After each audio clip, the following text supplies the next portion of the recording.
नमस्कार. सखी सह्याद्रीच्या आजच्या भागात मी रश्मी आंबेडकर आपल्या सगळ्यांचं मनापासून स्वागत करते. आज 12 जानेवारी खूप महत्त्वाचा असा दिवस. स्वामी विवेकानंद यांची आज जयंती आहे आणि आपल्या देशामध्ये हा दिवस युवा दिन म्हणून आपण साजरा करतो. त्याच्या मागचं कारण काय, स्वामीजींचे विचार काय, तरुणांबद्दल त्यांना काय वाटायचं आणि युवकांनी कशा प्रकारे आपली दिशा निश्चिती केली पाहिजे त्याबद्दलचे त्यांचे विचार काय होते, या सगळ्याबद्दल आजच्या कार्यक्रमामध्ये आपण बोलणार आहोत. आजचा आपला विषय काय आहे बघून घेऊया. आजच्या कार्यक्रमाचा आपला विषय आहे स्वामी विवेकानंदांची विचारसरणी आणि युवा जगत. आणि या विषयावर सांगण्यासाठी, मार्गदर्शन करण्यासाठी आपल्याबरोबर आहेत रामकृष्ण मिशन मुंबईचे स्वामी मंत्रानंद. नमस्कार सर. कार्यक्रमात तुमचं मनापासून स्वागत करते.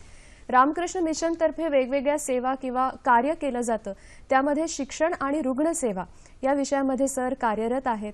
आणि तसं बघायला गेलं तर संपूर्ण देशभर त्यांचं नेहमी येणं जाणं सुरूच असतं ह्या कार्याच्या निमित्ताने. आणि आज ते आपल्याला स्वामी विवेकानंदांचे विचार युवा शक्तीच्या बाबतीत काय होते त्याच्याबद्दल सांगणार आहेत. तुम्हाला सुद्धा नक्की काहीतरी सांगायचं असेल, विचारायचं असेल, आम्हाला जरूर फोन करा. त्यासाठी आपले दूरध्वनी क्रमांक आहेत 24908050, 24988050, 022 STD कोड आहे. मुंबई बाहेरून जी मंडळी फोन कॉल्स करणार आहेत त्यांच्यासाठी आणि मोबाईलहून जी मंडळी संपर्क साधणार आहेत त्यांच्यासाठी. जेव्हा तुम्ही फोन कराल, प्रश्न विचाराल, तेव्हा दोन गोष्टींची काळजी आपण नेहमीच घेत असतो. एक तर टीव्हीचा आवाज आपण पूर्णतः बंद ठेवणार आहोत आणि जेव्हा प्रश्न विचाराल तेव्हा आजचा जो आपला विषय आहे स्वामी विवेकानंदांचे विचार, त्यांची विचारसरणी आणि युवा शक्ती, या विषयाला धरूनच जर आपण प्रश्न विचारले तर आपली चर्चा अधिकाधिक रंगत जाईल. सर, पुन्हा एकदा तुमच्या कार्यक्रमामध्ये मनापासून स्वागत करते. आणि आजचा हा दिवस, स्वामी विवेकानंद यांची जयंती, राष्ट्रीय युवा दिन म्हणून आपण का साजरा करतो, याच प्रश्नापासून आपण आपल्या चर्चेची सुरुवात करूया. प्रथम या मंगल दिवशी स्वामीजींचं मी पहिलं प्रणाम मंत्र म्हणतो आणि मग मी बोलायला सुरुवात करतो. नमश्री यतिराजाय विवेकानंद सूरये सच्चित सुखस्वरूपाय स्वामिने तापहारणे. आजचा हा मंगल दिवस, जो दिवस 12 जानेवारी 2016 राष्ट्रीय युवा दिन म्हणून आपण साजरा करतोय संपूर्ण देशभर. या मंगल दिवशी स्वामी विवेकानंदांचा जन्म 1863 साली बंगाल प्रांतामध्ये झालेला आहे, कलकत्ता शहरामध्ये सिमोली अटोला येथे. आणि जेव्हा त्यांचा जन्म झाला त्यावेळेला तो मकर संक्रांतीचा दिवस होता. आपल्या महाराष्ट्रामध्ये 14 जानेवारीला नॉर्मली हे असतं, संक्रांत असते, पण त्यावेळेला तो बंगाली कॅलेंडरनुसार 12 जानेवारी होता. आणि हा दिवस एक विशेष दिवस म्हणजे राष्ट्रीय युवा दिवस असा म्हणून का साजरा केला जातो याबद्दल बऱ्याच लोकांच्या शंका असतात. तर त्यासंबंधी मी एक सांगू इच्छितो की आपलं राष्ट्र पहिल्यांदी 1947 साली जेव्हा स्वतंत्र झालं त्याच्या अगोदर अनेक राष्ट्रपुरुषांनी बलिदान केलेलं आहे ह्या राष्ट्राच्या स्वातंत्र्यासाठी, भारतीय संग्रामासाठी. त्यामध्ये जेवढे काही मुख्य क्रांतिकारक होऊन गेलेले आहेत त्याच्यामध्ये लोकमान्य टिळक, त्याच्यानंतर सावरकर, आपण स्लाइड सुद्धा बघणार आहोत या सगळ्या राष्ट्रपुरुषांची. त्याच्यामध्ये लोकमान्य टिळक पुण्यामध्ये होते, त्याचे स्लाइड तुम्ही दाखवू शकता. त्याच्यानंतर सावरकर, वीर सावरकर होते. त्याच्यानंतर नेताजी सुभाषचंद्र बोस होते, गांधीजी होते. तर हे जे राष्ट्रपुरुष होते त्यांना सर्वांना स्वामी विवेकानंदांकडून स्फूर्ती मिळाल्याचं त्यांनी स्वतःच उल्लेख केलेला आहे. गांधीजी म्हणतात की स्वामी विवेकानंद वाचल्यानंतर, त्यांचे उपदेश, पत्र, व्याख्यानं वाचल्यानंतर माझं राष्ट्रभक्ती ही 100% आणखीन वाढली. नेताजी सुभाषचंद्र बोस म्हणतात की आज जर विवेकानंद असते तर मी त्यांच्या चरणाशी बसून संपूर्णपणे हे संपूर्ण शरीर त्यांना दान केलं असतं या राष्ट्र स्वातंत्र्यासाठी. कारण ते म्हणत असत, आप मुझे खून दे दो मैं आपको आजादी दूंगा. हे वाक्यच त्यांचं दाखवतं की स्वामीजींप्रती त्यांचं किती प्रेम होतं ते. त्यानंतर सावरकरांनी जेलमध्ये पण त्या प्रकारचं वाचन केल्याचं त्यांनी स्वतःच माझी जन्मठेप या पुस्तकामध्ये लिहिलेलं आहे. तर अशा राष्ट्रपुरुषांना जी काही स्फूर्ती मिळाली त्यामुळे नॅचरली 1985 साली भारत सरकारने हा दिवस राष्ट्रीय युवा दिन म्हणून साजरा करण्याचं ठरवलं. त्यानंतर आपण स्वामींच्या जीवनाकडे जर बघितलं तर स्वामीजींना फक्त 39 वर्ष आणि थोडंसं काही महिने या पृथ्वी तलावर त्यांनी राहिलेले आहेत. या छोट्याशा काळामध्ये 30व्या वर्षी त्यांनी जागतिक धर्मपरिषद गाजवली, ज्याच्यामुळे आज भारताला मानलं जातं. सो याच्यामध्ये आपण बघू की स्वामी विवेकानंदांनी या राष्ट्रासाठी, इथल्या युवकांसाठी विशेष करून त्यांना स्फूर्तीदायक वचनं, संवाद, पत्रे यांच्याद्वारे भारतीय स्वातंत्र्य संग्रामासाठी खूप उद्युक्त केलेलं आहे. आणि त्याचं फलित म्हणूनच आपल्याला 1947 साली स्वातंत्र्य मिळालंय असं आपल्याला म्हणता येईल. इव्हन सिस्टर निवेदिता ही तर त्यांचं शिष्यत्व तिने ग्रहण केलेलंच होतं. ती स्वतः जेव्हा स्वामींच्या देहत्यागानंतर भारतामध्ये वेगवेगळ्या प्रांतामध्ये जाऊन वेगवेगळ्या क्रांतिकारकांना भेटलेली आहे. इव्हन चाफेकर बंधू वगैरे यांच्या घरी जाऊन ती भेटलेली आहे आणि स्वामीजींचाच विचार ती सर्व क्रांतिकारकांना सांगते की ज्याचं फलित स्वरूप म्हणून आपल्याला स्वातंत्र्य मिळालेलं आहे. सर, आपण चर्चेकडे जाऊया, पण आपल्याला फोन कॉल्स यायला सुरुवात झाली आहे. रवींद्र कुडाळकर आपल्याशी बोलतायत. नमस्कार. नमस्कार. सर्वप्रथम विवेकानंदांच्या स्मृतींना त्यांच्या जयंतीनिमित्त मी प्रणाम करतो. माझा प्रश्न असा आहे की आजची धकाधकीची जीवनशैली, तंत्रज्ञानाचा प्रभाव आणि नीतिमूल्यांच्या ऱ्हास होण्याची भीती अशा एकूणच परिस्थितीमध्ये स्वामी विवेकानंदांचे विचार आणि तत्वज्ञान आजच्या युवकांना उद्दिष्ट प्राप्तीसाठी कसे उपयुक्त ठरतील असं आपणास वाटतं. आणि दुसरं असं की जर आज विवेकानंद असते तर त्यांनी ही परिस्थिती कशी हँडल केली असती, त्याचं मार्गदर्शन कसं उपयुक्त केलं असतं असं आपणास वाटतं. धन्यवाद. धन्यवाद. त्यांनी आजची जी पिढी आहे युवा शक्ती आणि त्यांच्याकडे जे वेगवेगळी आव्हानं असतात किंवा त्यांच्यासाठी ज्या वेगवेगळ्या गोष्टी उपलब्ध असतात त्यामध्ये जर आज स्वामी विवेकानंद असते तर त्यांनी कशा पद्धतीने युवकांना मार्गदर्शन केलं असतं असं त्यांनी विचारलंय. धकाधकीचं आयुष्य आहे, स्पर्धा खूप वाढलेली आहे, टेक्नॉलॉजीचा आपण खूप आधार घेतोय सगळेच जण, त्याच्यामध्ये युवकांचा खूप मोठा समावेश आहे. या सगळ्याबद्दल काय सांगाल तुम्ही? तुम्हाला काय वाटतं असं त्यांनी विचारलं. पहिला प्रथम स्वामीजींचे विचार उलट जसे पूर्वीच्या काळी मार्गदर्शक होते, शक्तिदायक होते, तसेच आता आणि ह्याच्या पुढच्या काळामध्ये सर्वात जास्त त्याची आवश्यकता भासत आहे आणि भासणार आहे. बरोबर. कारण स्वामीजींनी जे विचार दिलेत ते दुसरं तिसरं काही नसून आपल्याच प्राचीन धर्मग्रंथांमध्ये, उपनिषदांमध्ये, गीतेमध्ये जे विचार आहेत, जे मंत्र आहेत, ज्याच्याद्वारे त्यांनी ऋषींची वाणी आपल्यापर्यंत पोहोचवली आहे, ते विचार इतके शक्तिदायक आहेत. कारण प्रत्येक मनुष्याला त्याचं जीवन संग्राम करताना मुख्य असतं ते म्हणजे बल. बरोबर. त्यामध्ये बल 3 प्रकारचं लागतं: शारीरिक बल, मानसिक बल आणि बौद्धिक बल. आत्मिक बल तर आहेच आहे. तर ह्या तिन्ही स्तरावरती त्यांचे संपूर्ण उपदेश आपल्याला मार्गदर्शक ठरतात. जसं शारीरिक बलाच्या बाबतीत तर ते म्हणतात की निवेदितांना जेव्हा त्यांना विचारलं की स्वामीजी तुमच्यामध्ये एवढी जर शक्ती आहे तर तुम्ही भारताला स्वातंत्र्य का नाही देत, त्यावेळेला ते म्हणते, स्वामीजी म्हणतात की अगं मी स्वातंत्र्य एका रात्री देऊ शकतो, ते टिकवणारे सामर्थ्यवान पुरुष या भारतात कुठेशी आहेत. ही वाणी त्यांची 1897 सालची आहे. आणि त्यांनी सांगितलं अजून माझ्या देशाला 50 वर्ष लागतील ही शक्ती, सामर्थ्य संपादन करायला. बरोबर. आणि तेव्हाच तो भारत स्वतंत्र होऊ शकेल. याच्यावर काय दिसतं, म्हणजे मी कट करते तुम्हाला हे विचारण्यासाठी की हे सगळं सांगत असताना मुख्यतः त्यांच्या डोळ्यासमोर युवा शक्ती होती का, की हे सगळं टिकवून ठेवायचं असेल तर या युवा शक्तीने काहीतरी ध्येय डोळ्यासमोर ठेवलं पाहिजे? होय, युवकांच्या समोर ध्येय ठेवलं पाहिजे. कारण ध्येय जर नसेल, स्वामीजी म्हणत असत की ज्याच्यासमोर ध्येय नाही तो 5000 चुका करेल, ज्याच्यासमोर ध्येय आहे तो 50च चुका करेल. सो पहिल्यांदी ध्येय, पण त्याचबरोबर ते म्हणतात की ध्येय एकदा तुम्ही निश्चित केलं की त्याची स्वप्न बघा, त्यालाच धरून राहा, त्याच्यावरतीच कार्य करा, त्याचंच चिंतन करा, त्याची स्वप्न पडू द्या. आणि पुढे म्हणतात सर्वात महत्त्वाचं म्हणजे ध्येयाकडे जसं तुम्ही लक्ष ठेवता तसं त्याच्या प्राप्तीच्या साधनेकडे पण तपशिलाकडे पण लक्ष द्या. कारण बरेच वेळेला आपण ध्येय नक्की करतो परंतु त्याची उपयोगी जी साधनं असतात ती मात्र अजिबात आपण त्याच्याकडे लक्ष देत नाही. आणि त्यामुळे स्वामीजी म्हणत असत, correct the means and end will be sure. तुम्ही जर ध्येय निश्चित केल्यानंतर त्याचे मीन्स जर करेक्ट केले नाहीत तर मग तुम्हाला जीवनामध्ये फ्रस्ट्रेशनच फक्त येतं. कारण तुम्ही फक्त ध्येय ठेवलं, मला पैसे कमवायचे होते, मला नेमफेम कमवायचं होतं. अनेक ध्येय प्रत्येकाची वेगवेगळी असू शकतात, आध्यात्मिक असू शकतात, भौतिक असू शकतात. परंतु त्यासाठी त्याच्या तपशिलाकडे तुम्ही काय एफर्ट्स घेतलेले आहेत ते सर्वात महत्त्वाचे आहे.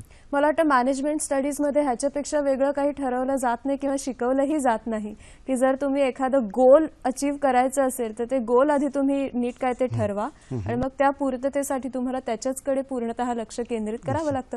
मॅनेजमेंट स्टडीज आपल्याला हेच तर सांगत असतात नाही का. मला असं विचारायचं आहे की युवकांबद्दल इतकं त्यांचं बोललं असायचं, बऱ्याच गोष्टी ते युवकांसाठी सांगायचे, तर मुळात त्यांना युवकांमध्ये काय वैशिष्ट्य जाणवायचं, कशामुळे त्यांनी एवढा फोकस युवकांकडे सगळ्यात मोठ्या प्रमाणात नोंदवला होता? वा, सुंदर प्रश्न आहे. आता बघा की स्वामीजींचा जन्म भारत पारतंत्र्यात असताना झालेला आहे. त्यांच्या समोरचा युवक पारतंत्र्यात वाढलेला होता आणि त्याच्या मागे 1000 वर्षाचा इतिहास त्या युवकाच्या मागे होता, त्याच्या परंपरेचा, त्याच्या संस्कृतीचा. की त्यांना लक्षात आलं की समोरचा युवक जो आहे त्याच्यामध्ये तो स्वतःला इतका शक्तिहीन समजतो आहे, स्वतःमध्ये कुठलाही आत्मविश्वास उरलेला नाही, शारीरिक, मानसिक, आत्मिक, बौद्धिक बल नाही. जेवढे काही धर्मग्रंथात त्याला पूर्वी काही शिकवलं गेलं होतं त्या सर्वांना तो खुळचट समजत आहे. जी उपनिषद बलाचा उपदेश करतात त्यांना तो म्हणतो की हे ऋषींच्या डोक्यातल्या काहीतरी खुळचट समजुती आहेत. त्याच्यानंतर त्यांना दिसून आलं की त्यांनी जरी त्या युवकामध्ये जरी ती कल्पना असली तरी ती प्रत्यक्ष उतरवण्यासाठी त्याच्याकडे कोणत्याही प्रॅक्टिकल आयडियाज नाही आहेत. त्या प्रत्यक्ष उतरवण्यासाठी जे काही कार्यपद्धती लागते ती नाही आहे. त्यानंतर त्याला जर स्वतःला काही जमलं नाही तर तो त्याचं अपयशाचं खापर आपल्या परिस्थितीवरती, आपल्या पालकांवरती, आपल्या आजूबाजूच्या परिस्थितीवरती टाकत आहे. असे अनेक गोष्टी त्यांना दिसल्या की स्वामींच्या समोर जे युवक होता तो असा दुसरा असं की त्याला जरी काही जे काही थोडेफार युवक होते शास्त्राला धरून त्यांचा सर्व रिलिजन हा किचन पॉटमध्ये स्वयंपाकघरात जाऊन पडलेला होता. डाव्या हाताने पाणी प्यायचं का उजव्या हाताने जेवायचं याच्यामध्ये संपूर्ण भारत तिथं त्यावेळेला डुबलेला होता.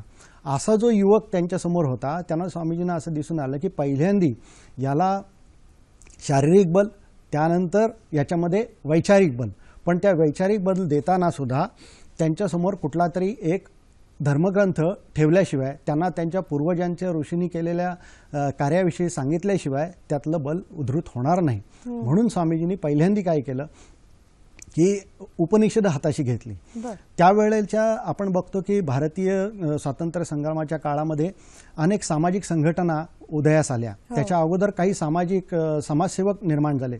उदाहरणार्थ सांगायचं तर ब्राह्मो समाज कलकत्त्यातला, ज्यांनी फक्त उपनिषदातला काही थोडासाच भाग घेतला आणि त्याचे फक्त मंत्र पुटपुट नाही, परंतु प्रत्यक्षात त्याचा जो बलशाली संदेश आहे की प्रत्येक मनुष्य हा हाडामासाचा गोळा नसून त्याच्यामध्ये त्याच्या हाडामासाच्या गोळ्याच्या पलीकडे एक आत्मा नावाची, ब्रह्म नावाची शक्ती आहे. स्वामीजी म्हणत प्रत्येक जीव हा अव्यक्त ब्रह्म होय आणि ते मॅनिफेस्ट करण्यासाठी तुम्ही ह्या जगामध्ये आलेला असता. आता त्याचे 2 मार्ग ठरतात. एक म्हणजे तुम्ही तुमचं त्यासाठी लागणारी आध्यात्मिक साधन करता आणि त्याचबरोबर जर त्याला जगत हितायाची साधना मिळाली नाही तर हा भारत आहे तसाच राहील. बरोबर. कारण त्यांच्या गुरू उपदेश देत असत की अरे काही जण असतात ना ते आपलं विहीर खणून झाली की सगळे हत्यारं टाकून देतात आणि काही जण हत्यारं ठेवून देतात कारण दुसऱ्याला ती उपयोगी पडतील. असा त्या दृष्टीनं स्वामीजींनी बघितलं की ही उपनिषद ही खूप या युवकांच्या कामाला येतील. म्हणून त्यांनी त्यांचं विशेष आवडतं उपनिषद म्हणजे कठोपनिषद, त्याच्यावर आधारित त्यांनी पहिल्यांदा सांगितलं की वेदांत पापाचे अस्तित्व मानित नाही, बल हे जीवन होय, प्रसरण हे जीवन होय, संकुचिता म्हणजे मृत्यू. हे सगळे जे उपनिषदांच्या गीतेतले जे विचार आहेत त्यांचं बंबारमेंट पहिल्यांदा स्वामीजींनी आपल्या विचारांमधनं, व्याख्यानांमधनं चालू केलेलं आहे. आणि त्यामुळे त्यांना लक्षात आलं की मग कुठेतरी थोडासा त्यातला अग्नी जो राखेने झाकलेला होता तो प्रज्वलित व्हायला सुरुवात झाली आणि आपण त्याचे पडसाद तर बघतो, त्याचे परिणाम पण बघतो आहे भारतामध्ये आणि भारताबाहेर सुद्धा. जरूर आज जग आपल्याकडे आपल्याला जे ओळखत आहे ही आपली शक्ती, हा भारताचा जो संस्कृतीचा वारसा आहे, हा वेद उपनिषदांचा जो वारसा आहे, त्याच्याकडे जग आवासून बघतंय. स्वामीजी म्हणतात, मी बघतोय भारत ऑलरेडी स्वातंत्र्य झालेला आहे. कार्य, तुम्ही फक्त कार्याला लागा. जसं गीतेमध्ये म्हणतो, मयी वैता निहते पर्वमेव निमित्त मात्र भव्य सव्यसाची. तुम्ही फक्त कंबर कसून कामाला लागा. मी बघतोय की भारत मागची सर्व रेकॉर्ड्स तोडणार आहे. त्या मटेरियलिझममध्ये, जडवादामध्ये तो इतक्या पराकोटीला पोचणार आहे की मागचे जेवढं काही तुम्ही बघत असाल, आपण म्हणतो की सोन्याचा धूर निघत होता वगैरे वगैरे वाटेर, तर त्याच्या कितीतरी पट तो पुढे निघून जाईल. कारण स्वामीजींना त्यांचं 1500 वर्ष पुढचं काय काय होणार आहे ते असं दिसत असत असं म्हणतात. त्यांची जी राजयोगाची साधना होती. फोन घेऊयात आणि मग एकंदरीत त्यांच्या विचारांकडे आज आपण त्याचबद्दल संपूर्ण कार्यक्रमात बोलणार आहोत. किशोर नगरकर आपल्याशी बोलतात. नमस्कार. बोला. स्वामीजी म्हणायचे, नायम आत्मा बलहीनेन लभ्य. आयुष्यामध्ये जर का मी एक गोष्ट कुठची शिकलो असेल तर ती ही गोष्ट शिकलो की नायम आत्मा बलहीनेन लभ्य. ह्याचा अर्थ काय होतो? त्याच्याबद्दल तुम्ही काय सांगाल? हा, त्यांनी विचारलं आहे की न अयम आत्मा बलहीनेन लभ्य, याचा अर्थ काय.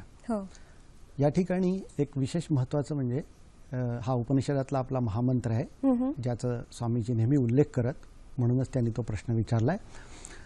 बरेच वेळेला मनुष्यामध्ये जे दुर्बलपणा येतो तो मुख्य म्हणजे त्यांनी आपल्या विचारामध्ये स्वतःला एक शरीर, मन, बुद्धी, चित्त, अहंकार याच्याशी निगडीत करून केलेले प्रश्न असतात. त्यामुळे कुठल्याही बाबतीत त्याला ह्या कार्टेशियन ह्या चौकटीच्या पलीकडे जाणं अत्यंत कठीण वाटतं. कुठलंही शरीर तर नेहमीच आपलं सशक्त असतं असं नाही, मन पण आपलं सशक्त असतं असं नाही, बुद्धी पण आपली सशक्त असते असं नाही. आपल्याच उपनिषदांनी फक्त भारतामध्ये नव्हे तर जगामध्ये प्रथम प्रतिपादन, पहिल्यांचा शोध आत्मा नावाच्या गोष्टीचा लावलेला आहे. त्याला आपण शरीराच्या दृष्टीनं आत्मा म्हणतो आणि जगाच्या दृष्टीनं आपण त्याला ब्रह्म म्हणतो. ही अशी एकच गोष्ट आहे, अविनाशी आहे, परंतु ती प्राप्त करताना तुम्हाला शरीराचा, बुद्धीचा, मनाचा याची पहिल्यांदी प्राथमिक स्तरावरती सहाय्यता लागते. म्हणजे मी तर याला अशी उपमा देईन की जसा अग्निबाण असतो ना, की जो पहिल्यांदी तुम्हाला जाताना, वरती जाताना रॉकेट लागतात, 5-6 रॉकेट, ती एका त्या ऑर्बिटला गेल्यानंतर त्या ऑर्बिटच्या पलीकडे त्या रॉकेटचा फक्त डायरेक्शनशिवाय वेगळा काय उपयोग नसतो. तसं जर तुमच्यामध्ये हा बलिष्ठ आत्मा तुम्हाला जर प्राप्त करायचा असेल, आत्मा म्हणजे शेवटी आपलं स्वरूप आहे, आपलं स्वप्न मोडणार आणि आपण स्वप्नांना जागे होणार आणि आपल्याला कळणार की आपण शरीर नाही, मन नाही, बुद्धी नाही, अहंकार नाही, परंतु मी सच्चित आनंद स्वरूप आत्मा आहो, याची आपल्याला उपलब्धी होते. सर, तुम्ही खरं तर इतकं छान सांगताय, पण आपल्याला महाराष्ट्रातल्या वेगवेगळ्या भागातून फोन कॉल्स येत आहेत. लातूरहून एक फोन आलाय, तो आपण घेऊयात आणि मग आपली चर्चा तशीच पुढे ठेवूया. डॉक्टर गवळी बोलतायत. नमस्कार. नमस्कार. बोला सर. वेद उपनिषदामध्ये जी सत्य लिहिली आहेत त्याचा अभ्यास करण्यापेक्षा त्याचा अनुभव घेण्यासाठी ब्रह्मचर्य आणि साधना याची फार गरज आहे. तर तरुण पिढीला याविषयी आपलं काय मत आहे सांगण्यासाठी? धन्यवाद. हा चांगला प्रश्न आहे. विशेष म्हणजे आता जे आपण नायमात्मा बलहीनेन लभ्या याचाच या प्रश्नाचं हे एक्सटेन्शन मी म्हणतो. कारण त्यासाठी लागणारं जे बल आहे ते कुठून येणार? आपलं शरीर जे आहे ते आपल्या अन्नाचा परिपाक आहे आणि त्याच्यातला शेवटचा 6वा भाग जो आहे, कारण त्या खाल्लेल्या अन्नाचे अनेक भाग होत असतात, त्याचे मज्जा होते, रक्त होतं वगैरे वगैरे सगळे. शेवटचा जो भाग आहे तो आहे आपल्यातली ती ऊर्जा शक्ती, व्हायटल पॉवर, ज्याला वीर्यशक्ती आपण असं म्हणतो. सर्व स्त्री पुरुषांमध्ये ती तयार होत असते आणि त्याचं विशिष्ट कालामध्ये संचयन करून ते स्वामी विवेकानंद ज्याला ओज म्हणत, त्या ओजामध्ये परिणत जर झाली तर बुद्धीच्या पलीकडील जे प्रदेश आहे, ज्याच्याबद्दल आपण आता म्हणलं की आत्मा वगैरे, ते प्रदेश आपल्याला उघडतात. यासाठी जेव्हा तुम्ही साधना करता किंवा ह्या आत्म्याचं प्राप्ती करता, स्वामीजी म्हणतात की त्यावेळेला तुम्हाला ती शक्ती, ती ऊर्जा साधारण जर तुम्ही त्या ब्रह्मचर्य पालन ज्याला म्हणू त्या दृष्टीनं नाही केलीत, ब्रह्मचर्य पालन म्हणजे गृहस्थांना ते शक्यच नाही वगैरे असे गैरसमज करून घेऊ नका, कारण आपले मॅक्झिमम ऋषी हे सगळे गृहस्थाश्रमी होते. त्याच्यामध्ये कुठल्याही गोष्टीचा अतिरेक जेव्हा तुम्ही करता त्यावेळेला तुम्ही तुमचं ब्रह्मचर्य नष्ट करत असता आणि तुम्ही तुमच्या शक्तीचा अपव्यय करत असता. मग ते मानसिक असो, बुद्धीद्वारे असो किंवा शारीरिकद्वारे असो, त्याचं संचयन करत गेल्यानंतर अशी एक शक्ती आतमध्ये होते की जी पुढची स्टेप, पुढची दालनं उघडत जाते आणि त्याची जर आपण नीट धारणा केली, मला वाटतं आपल्या सर्व शिक्षण पद्धतीमध्ये सर्वात मोठं जर हे लॅकोना म्हणजे ह्याची उणीव जर असेल तर ह्याचा उपदेश कधी केला गेला नाही, ना कोणते डॉक्टर ठीक मुलाला सांगत. त्यामुळे आजकालचे मॅक्झिमम प्रॉब्लेम जे आहेत आपले ते त्यामुळे आहेत. आणि आपण ऋषींचे वंशज म्हटल्यानंतर त्यांनी ह्या ब्रह्मचर्य पालन आणि सत्यपालन याच्याद्वारेच या सत्याची प्राप्ती करून घेतली. स्वामीजी म्हणतात, अरे आत्म्याचा शोध लावला म्हणजे त्यांनी काय ते आकाशातनं पडले होते का? नाही, पावित्र्य, सत्य, ब्रह्मचर्य यांच्या पालनानेच ती गोष्ट त्यांनी प्राप्त केली होती. बरं सर, एक जालन्याहून फोन आहे. मोनाली शेख आपल्याशी बोलतायत. नमस्कार. हॅलो, बोला. नमस्कार. बोला हा, मोनाली, नमस्कार. तुमचा आवाज येतोय. नमस्कार. नमस्कार सर. मॅम, मला एक प्रश्न विचारायचा होता. हा. स्वामी विवेकानंदाचे जे विचार आहेत ना, युवा पिढीमध्ये रुजवण्यासाठी काही स्पेशल प्रयत्न केले पाहिजे का? ते कसे करावे त्याबद्दल सरांनी काहीतरी आम्हाला सांगावं. बर, विवेकानंदांचे विचार स्वतःमध्ये रुजवण्यासाठी काही स्पेशल क्लासेस वगैरे केले पाहिजेत का, असं त्यांनी विचारलंय. मला याबरोबरीने एक जोडून प्रश्न असं विचारायचा आहे की गुरुचं आपलं आयुष्यात असणारं स्थान हे वेगवेगळ्या प्रकारे वेगवेगळ्या टप्प्यावर वाढत असतं, तर त्याच्याबद्दल सुद्धा आम्हाला सांगा त्यांच्या प्रश्नाबरोबर. एक चांगलं आहे की कुठलाही विचार पहिल्यांदा आपल्याला बाहेरनं प्राप्त व्हायला पाहिजे. त्याची दोनच साधनं, एक म्हणजे ग्रंथांद्वारे, गुरुग्रंथ म्हणजे आपण त्यांना ग्रंथांना गुरुच मानतो, आणि दुसरं आहे श्रवण, गुरुच्या मुखातून श्रवण. ह्या दोन मुख्य गोष्टीतून, ज्याला मग बाकीचे शब्द आहेत सत्संग वगैरे वगैरे. तर मला असं वाटतं की स्वामीजींचे जर तुम्हाला विचार याबद्दलचे ग्रहण करायचे असतील तर पहिल्यांदी त्यांनी स्वतःनीच त्यांचे 1 ते 10 खंड ग्रंथावली म्हणून, विवेकानंद ग्रंथावली म्हणून मध्ये आहेत. इंग्लिशमध्ये 9 खंड आहेत, complete works of Swami Vivekananda. त्यामुळे अथपासून इथेपर्यंत जर केलं वाचन तर मी सांगतो, अगदी 100% सांगतो, छाती ठोकपणे सांगतो की प्रत्येक व्यक्तीला त्याच्या स्वतःच्या व्यक्तिगत जीवनात, त्याच्या बाजूच्या सामाजिक जीवनात, त्याच्या राष्ट्र जीवनात आणि जागतिक पातळीवर त्याला काय करता येईल आणि कशाद्वारे त्याला पुढं मार्गस्थ व्हायचं आहे याचं सुंदर मार्गदर्शन तिथे मिळेल. याच्या व्यतिरिक्त जर ग्रंथात्मक ज्या काही शंका समाधान असतील त्यासाठी रामकृष्ण मठ मिशनची अनेक केंद्र आहेत किंवा अभ्यासकही आपल्या भारतामध्ये आहेत. विवेकानंद केंद्र वगैरे असेही काही अभ्यास केंद्र आहेत.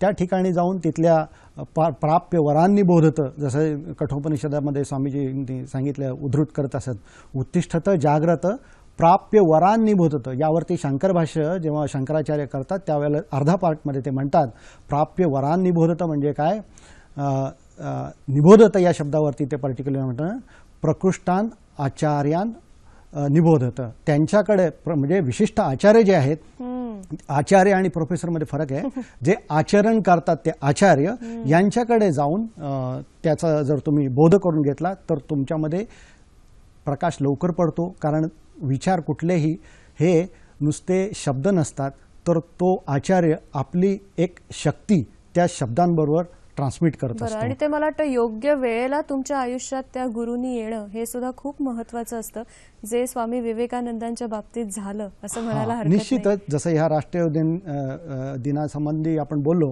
की स्वामी विवेकानंद श्रीरामकृष्ण परमहंस हे जे त्यांचे गुरु, दक्षिणेश्वरला त्यांनी कालीमातेचे उपासक आपण म्हणतो आणि त्याद्वारे प्रत्यक्ष साक्षात्कार करून घेतला. ते म्हणजे स्वामी विवेकानंदाच्या भाषेत सांगायचं तर संपूर्ण भारताचा 5000 वर्षाचा आध्यात्मिक इतिहास त्यांनी 50 वर्षात जगला. स्वामींचं वय वर्ष 39, यांनी 50 वर्षे देह ठेवलेला आहे श्रीरामकृष्णांनी. आणि स्वामी विवेकानंद हे असे रिप्रेझेंटेटिव्ह आहेत की जे म्हणजे युवकांचे रिप्रेझेंटेटिव्ह याच्यासाठी म्हणतो की युवक कालामध्ये जेवढ्या काही शंका दुर्बलता असतात त्या सगळ्यांचा परिपाक म्हणजे स्वामीजी रिप्रेझेंटेशन होते आणि ते घेऊन ते श्रीरामकृष्णांकडे गेलेत. अगदी सिंपल एक छोटीशी गोष्ट सांगतो की श्रीरामकृष्ण त्यांना नेहमी सांगत की अरे कोणतीही गोष्ट तू तपासून घे, मी सांगितली म्हणून तो विश्वास ठेवू नकोस. त्यामुळे पुढेही म्हणतात की गुरुला सकाळी बघावं रात्री बघावं कारण त्याच्यानंतरच तू त्याच्यावर विश्वास ठेव. त्याच्यानंतर ते म्हणतात की जेवढं काही तुला साधना करायची आहे ती फक्त युवक कालातच युवक पिरियडमध्येच करता येते कारण ते प्रत्यक्ष ऐकलेले विचार प्रत्यक्ष कार्यामध्ये उतरण्यासाठी जी शक्ती ऊर्जा लागते ती फक्त युवक कालातच उपलब्ध असते. आणि स्वामीजींचं जीवन घडण्यामध्ये आपण बघतोच की त्यांचे गुरु भगवान श्री रामकृष्ण यांनी त्यांना ती पहिली मला एकाने प्रश्न असाच विचारला, स्वामीजी तर खूप पहिल्या त्यांच्या कॉलेज जीवनात तर नापास वगैरे झाले होते आणि तुम्ही म्हणता की यांनी फोटोग्राफिक मेमरी आणि हे असं मोठं काही केलं. म्हटलं हे लक्षात ठेवा, याच्या मागे गुरुची शक्ती एक विशेष काम करत असते, विशिष्ट कालासाठी आलेले असतात आणि त्या श्रीरामकृष्णांनी स्वामी विवेकानंदांना घडवलेलं आहे. त्यांनी त्यागाबद्दल काही बोलले की ते त्यांची टेस्ट घ्यायचे. एका दिवस असंच बघतात की हे म्हणतात की हे त्याग करतात खरंच काही त्याग करतात का? ते म्हणतात की या स्वार्थ याच्यासाठी पैशाचा त्याग केला पाहिजे.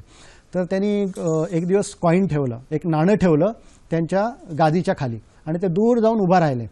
आणि जेव्हा श्रीरामकृष्ण आलेत खोलीमध्ये बसलेत त्यावेळेला एकदम विंचवाचा डंख मारल्यासारखं ते एकदम ताडकन उठलेत आणि इकडे तिकडे बघायला लागलं. सगळे भक्त होते 2-3 बाजूला, ते बघायला लागले महाराजांना काय झालं. त्यावेळेला तर काही अंथरुणाखाली काहीतरी असेल असं झटकतात, इथं कॉईन पडलेला आहे आणि ते कॉईन खणखण आवाज झाल्यानंतर ते म्हणतात नरेंद्रला बघून, नरेंद्रनाथ दत्त त्यांचं नाव स्वामीजींचं, नरेन बरोबर असंच गुरुची परीक्षा करत जा.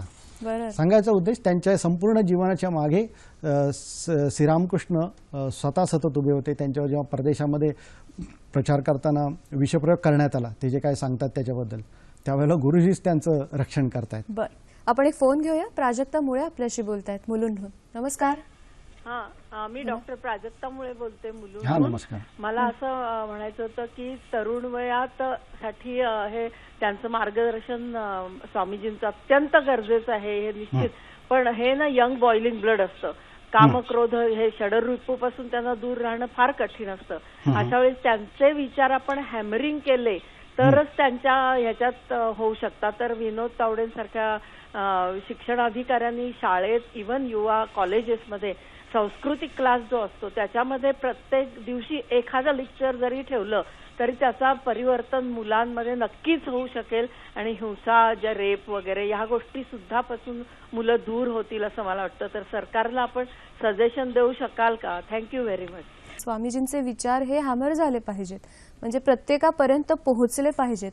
यासाठी शाळा आणि कॉलेजेसमध्ये अशा प्रकारचं काही लेक्चर किंवा विशेष लेक्चर ठेवणं गरजेचं आहे का? त्याबरोबरीने मला जोडून असं विचारायचं आहे की युवा शक्तीने देशकार्यासाठी काय करणं अपेक्षित आहे किंवा काय केलं पाहिजे असं स्वामी विवेकानंद यांना वाटायचं? प्रश्न फार सुंदर आहे. याच्याबाबत आता जे दर्शकांनी जो सांगितलं की सरकारने विशेष काही करायला पाहिजे किंवा त्यांना तुम्ही रिकमेंड करा किंवा त्यांच्यासमोर काही हे मांडा, त्याबाबत मागच्या काही वर्षांमध्ये झालेली प्रगती फक्त मी थोडक्यात सांगतो की विवेकानंद चेअर प्रत्येक युनिव्हर्सिटीमध्ये निर्माण व्हावी म्हणून आमच्या बेलूर मठ, आमचं जे हेडक्वार्टर्स आहे कलकत्त्याला रामकृष्ण मठ मिशनचं, त्या ठिकाणी गव्हर्नमेंटची लोक आली होती आणि ज्या ज्या ठिकाणी अशा प्रकारचं मागणी घातलेली होती त्या ठिकाणी लगेचच विवेकानंद चेअरसाठी आमचे स्वामीजी लोक उपलब्ध असतात. दुसरं, विशिष्ट कार्यक्रमाद्वारे, विशेष ज्याला आपण युवा संमेलन म्हणतो, युथ कन्व्हेन्शन, याच्याद्वारे बऱ्याच ठिकाणी मोठ्या प्रमाणावरती आमचे कार्य चालू असतात. पुणे, मुंबई या महाराष्ट्राच्या बाबतीत बोलायचं झालं तर नागपूर अशी 4-5 जी केंद्र आहेत त्यांच्याद्वारे, प्लस आमचे स्वामीजी बाहेर जाऊन त्या प्रकारचे कार्यक्रम करतात जिथं त्यांना साहित्य पण उपलब्ध होतं आणि त्यांना उपदेश पण प्राप्त होतात. दुसरं असं की त्यात युवकांचा सहभाग कसा असावा, याबाबत मी असं बोलेन की स्वामीजींनी पहिल्यांदा सांगितलं की जो युवक आजचा सुशिक्षित झालेला आहे तो कुणाच्या पैशावर झाला, समाजाच्या पैशावर झाला. आणि बाकीचा उरलेला समाज जो आहे तो तर अजून अडाणी आहे, त्याच्यामध्ये शिक्षणाचा प्रसार नाही. जर तुम्हाला उच्च शिक्षण प्राप्त झाल्यानंतर सुद्धा जर तुम्ही ह्या अडाणी, रोगी, दुर्बल, दलित लोकांकडे जर शिक्षणाचा प्रसार केला नाही तर मी तुम्हाला प्रत्येकाला राजद्रोही समजतो. ही स्वामीजींची राजद्रोहीची व्याख्या आहे. ते म्हणतात या राष्ट्रामध्ये दोन पाप आहेत. एक म्हणजे स्त्रियांना पुढे येऊन देणं किंवा त्यांच्यावर अत्याचार करणे, आणि दुसरं ह्या दलितांना कोणत्याही प्रकारचं शिक्षण, त्यांना जातीबाती ह्याच्यामध्ये अडकून त्यांना कोणत्याही शिक्षणापासून वंचित करणं. त्याच्यामुळे देशाला गुलामगिरी हजारो वर्षाची पत्करावी लागली. ज्या दिवशी देशाने म्लेच्छ शब्द शोधून काढला त्याच वेळेला गडबड झाली, असं स्वामीजींचं म्हणणं आहे. त्यामध्ये ते म्हणतात की दोन प्रकारचं कार्य युवकांना करता येण्यासारखं, एक स्वदेशामध्ये आणि एक परदेशामध्ये. परदेशामध्ये म्हणजे ते म्हणायचे की सतत तुम्ही या परदेशी लोकांकडे भीक मागत बसू नका. तुमच्याकडे जे आहेत त्या धर्मग्रंथातली चांगली नीतितत्व, संस्कृती ती त्या विदेशी लोकांना द्या, आणि त्याच्या बदल्यात तुम्ही सायन्स अँड टेक्नॉलॉजीच्या द्वारे आपली गरिबी हटवण्यासाठी त्याचा उपयोग करा. म्हणजे विचारांची देवाणघेवाण झाली पाहिजे असं त्यांचं म्हणणं होतं. निश्चित. त्याच्यामध्ये असं होतं की पूर्व आणि पश्चिम, त्यांचं एक मोठं म्हणजे व्याख्यानांचं पुस्तकच आहे पूर्व आणि पश्चिम, की मला एक वेदांतिक ब्रेन आणि इस्लामिक ब्रदरहुडवरती हा समाज रचना करायची आहे. की याचा अर्थ काय की वेदांतिक ब्रेन म्हणजे संपूर्ण त्या उच्च मूल्य जगणारा, आणि त्याचबरोबर ती नॉर्मली काय होतं माणसामध्ये हे मत्सर, कलहप्रियता वगैरे हे जे युवकांमधले स्टँडर्ड गुण आहेत ते आपल्यामध्ये शिरतामुळे ब्रदरहुड नाहीच होत. त्याचं अगदी विडंबनात्मक बोलायचं झालं तर where every brother raises his hood is called brotherhood मग होऊन जातं. सो या ठिकाणी मी असं म्हणेन की स्वामीजींनी या बाबतीत सांगितलं की देवाणघेवाण व्हायला पाहिजे.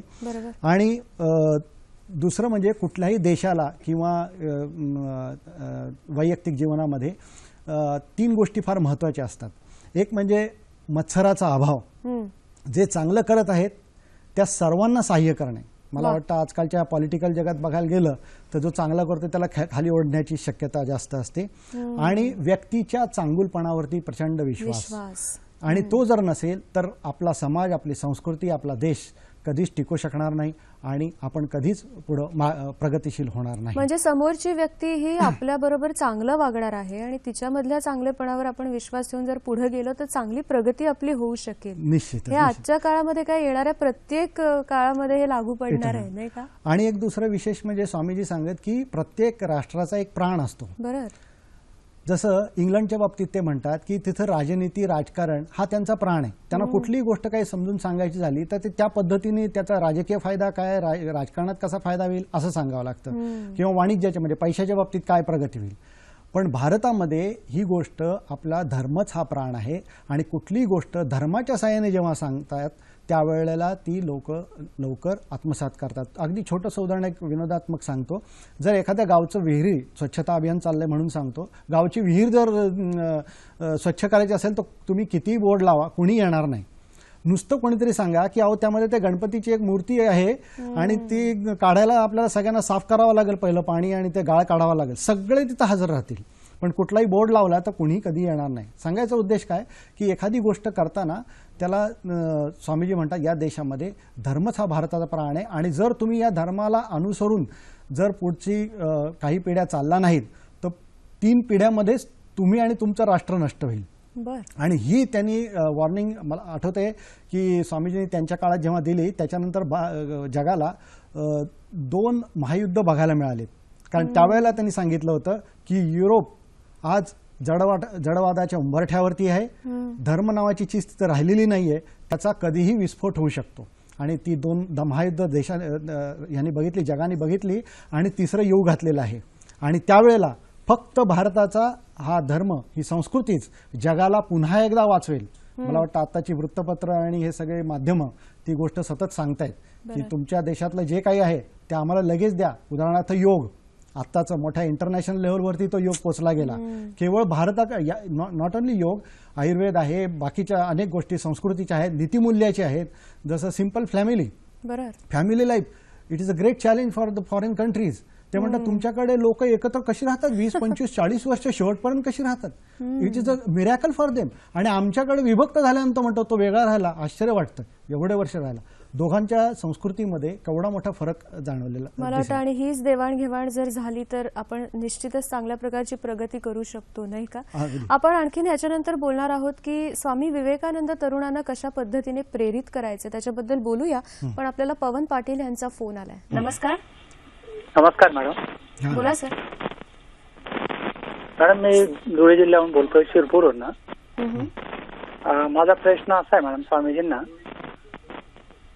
विचारा. तर जर शाळेमध्ये विषय शिकवले जातात त्याला जर आध्यात्मिकाची जोड असेल तर विद्यार्थ्यांवर अधिकाधिक प्रभाव पडू शकतो असं मला वाटतं.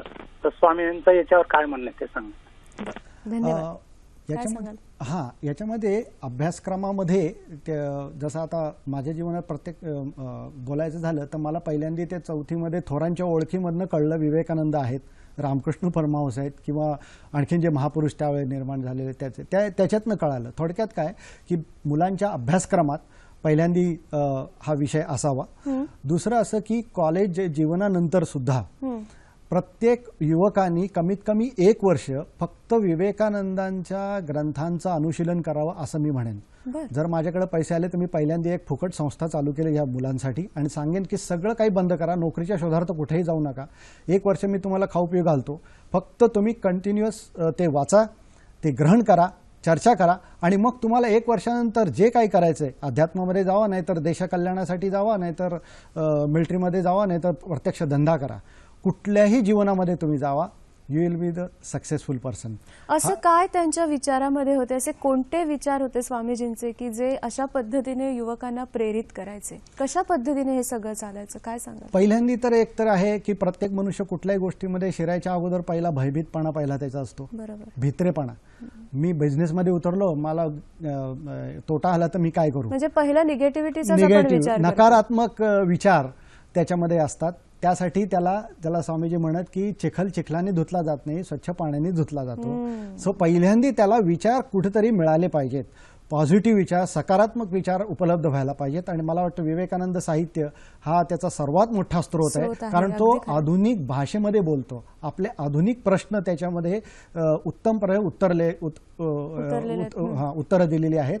आणि बाकीचे धर्मग्रंथ ज्याला आपण म्हणू की त्याच्याकडे संस्कृत आणि ते लँग्वेज बघितल्यानंतर आपल्याला नाही वाटणार, पण स्वामीजींनी जे संवादात्मक आपल्याला जे काही सांगितलेलं आहे त्यामध्ये ते म्हणतात की अरे तू पहिल्यांदा बलशाली हो, तू पहिल्यांदा स्वतःला समजून घे की पहिल्यांदा ह्या तुझ्या शरीराच्या पलीकडे काही विशिष्ट गोष्ट आहे.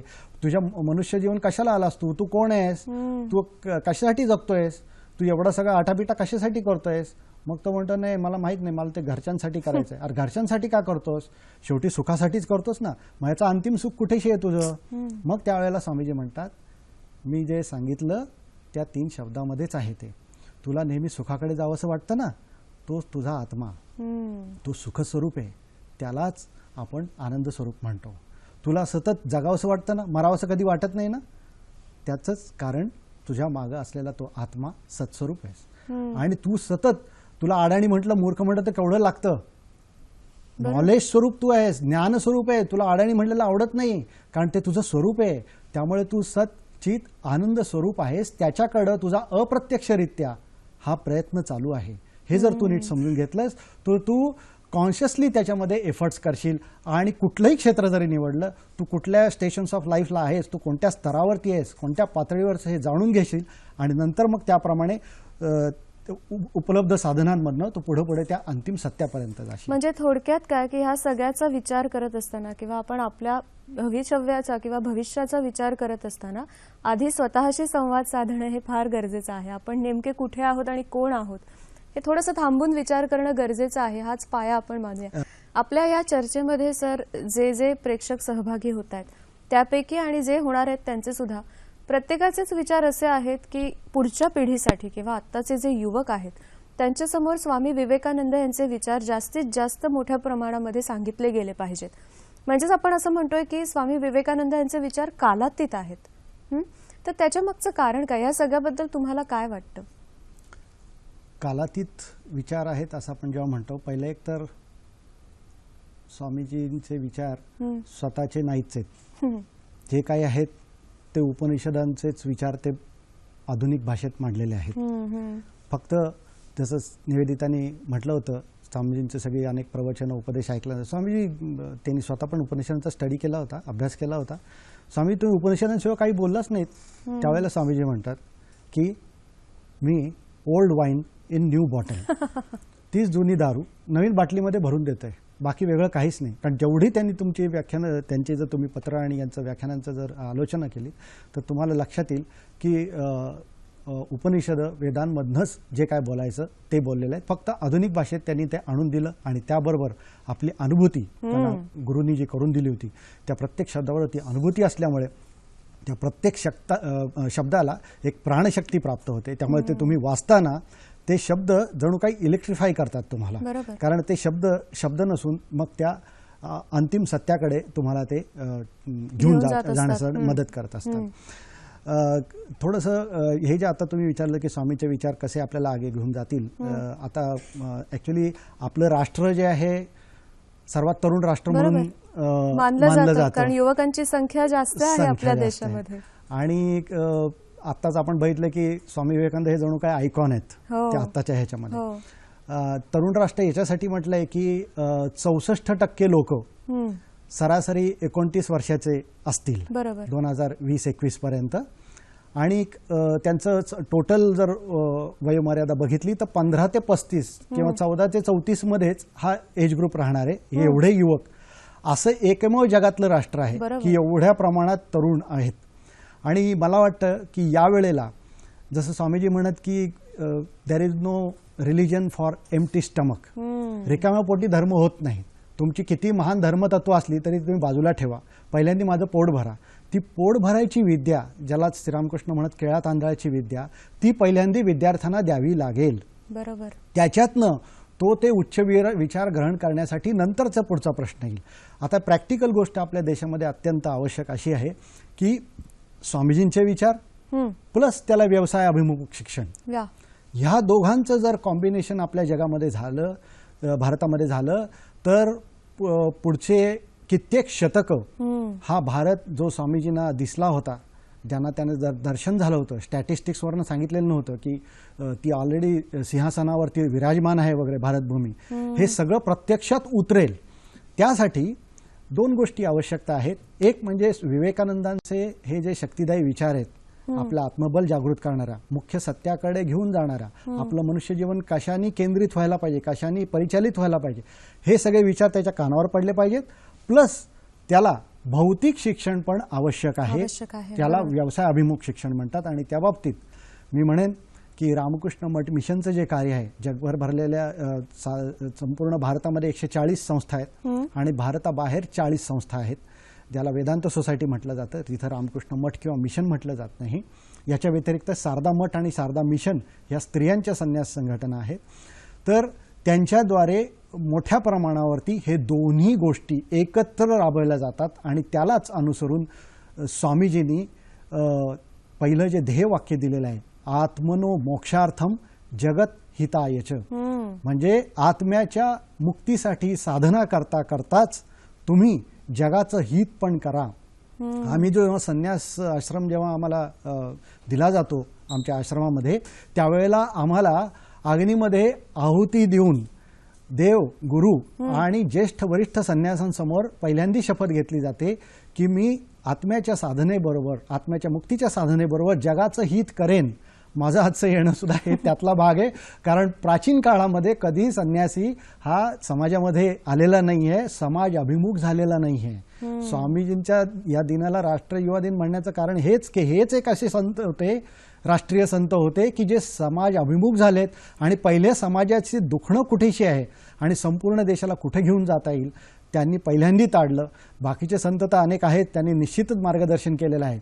परंतु हा जो भौतिक भाग आपल्यामध्ये आता कमीपणाचा जाणवतो, गरिबी, मुलांना कोणतं मार्गदर्शन नाही, त्यासाठी स्वामीजींचे विचार निश्चित उपयोगी पडतील. त्याच्या संबंधी प्रॅक्टिकल मॉडेल जर कोणाला कधी बघायचं असेल तर रामकृष्ण मिशनची केंद्र, त्यातले त्यात मी तर रामकृष्ण मिशनचं आता मुंबईचं उदाहरण देऊ शकतो की ज्या ठिकाणी आपण एक स्लाइड बघू, एक सक्वार नावाचं केंद्र घेतलेलं आहे आम्ही दत्तक. आणि ज्या ठिकाणी स्वामीजींचं रेसिडेन्शियल कोर्स त्या ठिकाणी आहेत. हा कॉम्प्युटर कोर्स आहे. त्याच्यानंतर त्यांना एक टेलरिंगचं पण शिक्षण दिलेलं आहे. अशा प्रकारचे 4-5 व्यवसाय अभिमुख शिक्षण आम्ही त्यांना तिथं देतो. ते 24 तास आमच्या तिथे गुरुकुल सिस्टीम प्रमाणे राहत असतात. सगळी विशेष करून तुमच्या वसईच्या आदिवासी क्षेत्रातली मुलं मुली आहेत हे लक्षात घ्या. मुलींचं रेसिडेन्शियल नाही आहे, मुलांचं आहे. मुलींना फक्त आम्ही 6 महिन्याचे जे हॉस्पिटलसाठी कोर्सेस असतात त्यासाठी बोलवतो. पण मुख्य विषय असतो सकाळ, दुपार, संध्याकाळ 3 वेळेला त्यांचे स्वामीजींचे विचार त्यांना पहिल्यांदा ऐकवतो. आणि त्याचबरोबर त्याला पोटापाण्याची विद्या दिवसभर शिकवतो. त्याचा परिणाम असा झाला की अगदी प्रॅक्टिकल उदाहरण सांगायचं तर तुमचं आता इथे मुंबईमध्ये टाटा मोटर्स वगैरे मोठ्या कंपन्या आहेत. ते म्हणतात स्वामीजी तुमचा जो विद्यार्थी असतो तो आम्हाला फार उपयोगी पडतो. ह्या आमचे जेवढे काही मेकॅनिक्सचे वगैरे किंवा ड्रायव्हिंगचे जे आहेत कोर्सेस तुमच्यामध्ये आलेला विद्यार्थी हा इतका नीतिनिपुण असतो. दुसरं म्हणजे तो कुठल्याही पॉलिटिक्समध्ये इन्व्हॉल्व्ह होत नाही.